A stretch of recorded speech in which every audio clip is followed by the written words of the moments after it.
ગુજરાત રાજ્ય auto rickshaw ફેડરેશનની નવી કારોબારી સમિતિની સર્વાનુમતે વરણી 23 ઓગસ્ટ 2026 આજરોજ મહેસાણા ઓટો રિક્ષા ડ્રાઈવર યુનિયનની ઓફિસ ખાતે બપોરે 2 કલાકે ગુજરાત રાજ્ય ઓટો રિક્ષા ફેડરેશનની એક અગત્યની સામાન્ય સભા યોજાઈ હતી। આ બેઠકમાં રાજ્યભરના ઓટો રિક્ષા ચાલકોના વિવિધ પ્રશ્નોની ચર્ચા વિચારણા બાદ સંગઠનને વધુ મજબૂત બનાવવા માટે નવી કારોબારી સમિતિની સર્વાનુમતે નિમણૂક કરવામાં આવી છે। નવી રચાયેલી સમિતિના હોદ્દેદારોની યાદી આ મુજબ છે। પ્રમુખ બસીરભાઈ શેખ કોસંબા, મહામંત્રી સુરેશભાઈ પરમાર હિંમતનગર, ઉપપ્રમુખ રાકેશભાઈ પટેલ નવસારી, પ્રતિપાલસિંહ જાડેજા રાજકોટ, કિશનભાઈ પટણી અમદાવાદ, વિજયભાઈ ખુરાના વિસનગર, કોર્પોરેટર ખજાનચી પરેશભાઈ ઠાકોર પાટણ, ઓડિટર બિલાલભાઈ પરમાર વડોદરા, સંગઠન મંત્રી મોહમ્મદ હુસૈન ગીર સોમનાથ,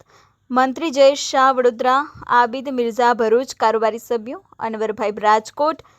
અંબાલાલ પુરોહિત ડીસા, સતીશજી ઠાકોર વિસનગર, અયુબ ખાન પઠાણ કેમ, શંકરભાઈ રાઠોડ અમદાવાદ, રમીઝ રાજા ધરમપુર, નવનિયુક્ત તમામ હોદ્દેદારોની ઉપસ્થિત સભ્યો દ્વારા અભિનંદન પાઠવવામાં આવ્યા હતા અને આગામી સમયમાં રિક્ષા ચાલકોના હિત અને અધિકારીઓ માટે સંગઠિત થઈને કાર્ય કરવાનો સંકલ્પ લેવામાં આવ્યો હતો।